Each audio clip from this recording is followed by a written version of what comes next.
It's over, my son. Close the portal. Cut the connection.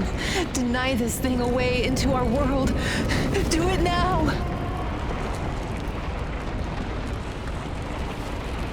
Son, please. It will kill her. It will kill the love of my life. Of our life. Please, there's another way. Just let me go. I've suffered long enough. You can do this, son. You can be the man I could not. Be the better version of me. Go through the portal and face this thing. Undo the harm we both caused Tanya. No, do not do this. Kill me. Just kill me, please. Finish it.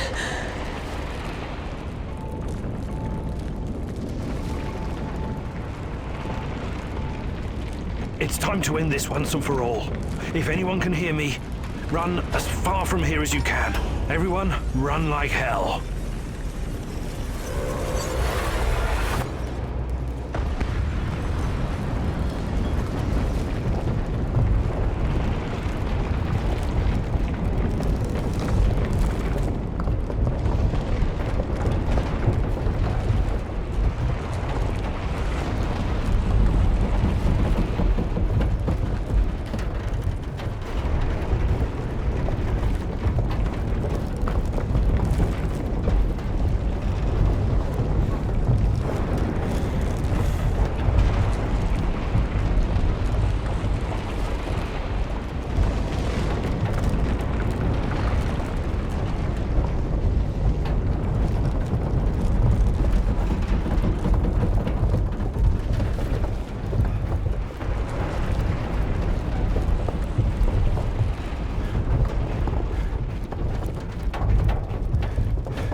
Thank you for showing me the way.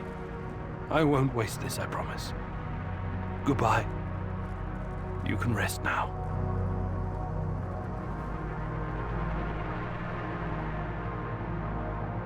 The protagonist never explained to his comrades exactly what happened at the power plant, but he came out changed.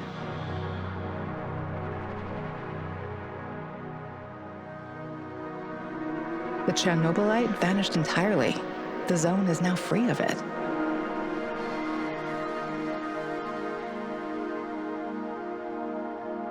Igor stalkers drove off the remaining NAR troops and even convinced a few of them to join the cause. Now they're working together for the good of the Samoshels, tracking down the few remaining monsters still roaming the area.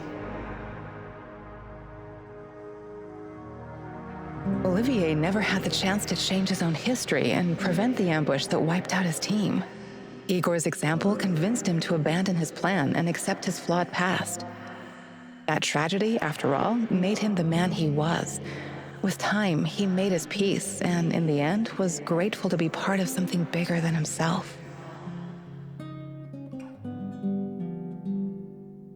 Once the events in the zone were finished, he sought out Anton's fiancée and took care of both her and her daughter. In spite of his flaws, Olivier will always be remembered in the zone for his courage and grit.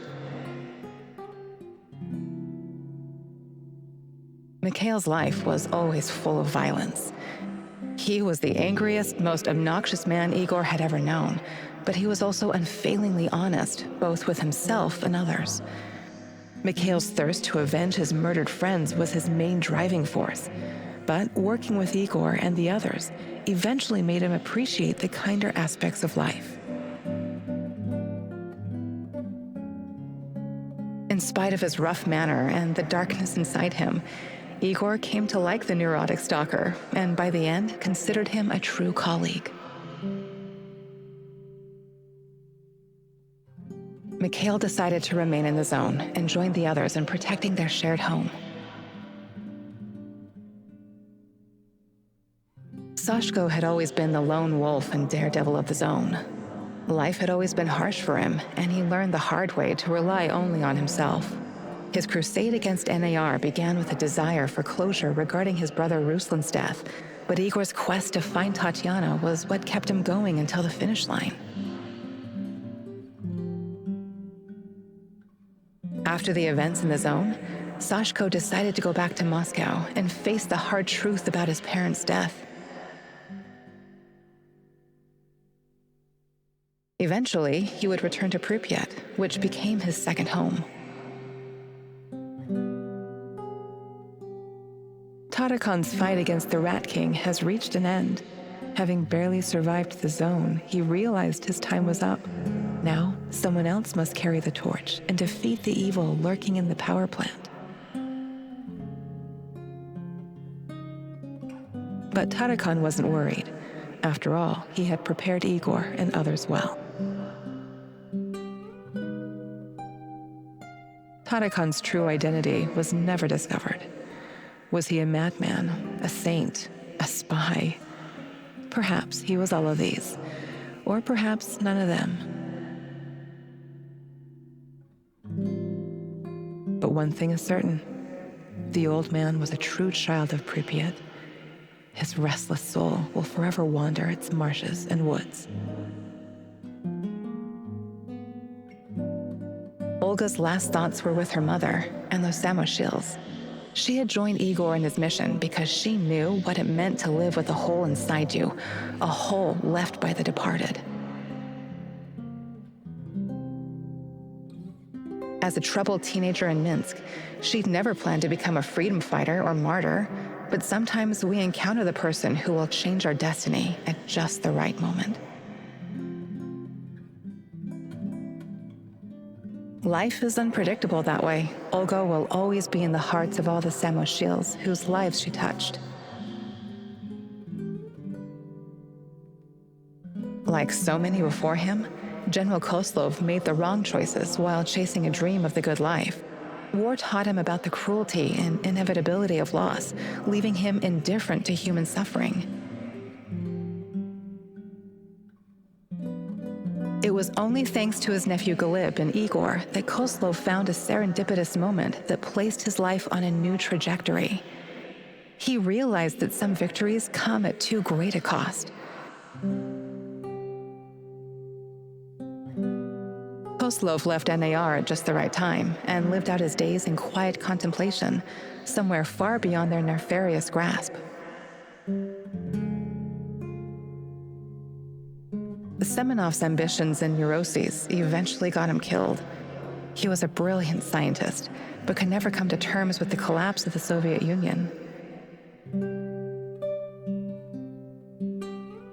Though not a devout communist, Semenov could not stomach the chaotic aftermath, for it reflected the emptiness of his own heart. And so he chased his green Chernobylite dream, hoping his experiments would usher in a new world order. In reality, what he sought was to fill the gaping void in his own soul. In the end, everything he thought he had achieved disintegrated into nothing. He died, and NAR dissolved, most of its mercenaries wiped out by either the Shadows or the Samoshils. All that remains of NAR in the zone are the empty barracks and derelict labs, stark reminders of a misguided ambition based on human misery. Faced with staggering losses, the shareholders halted all funding.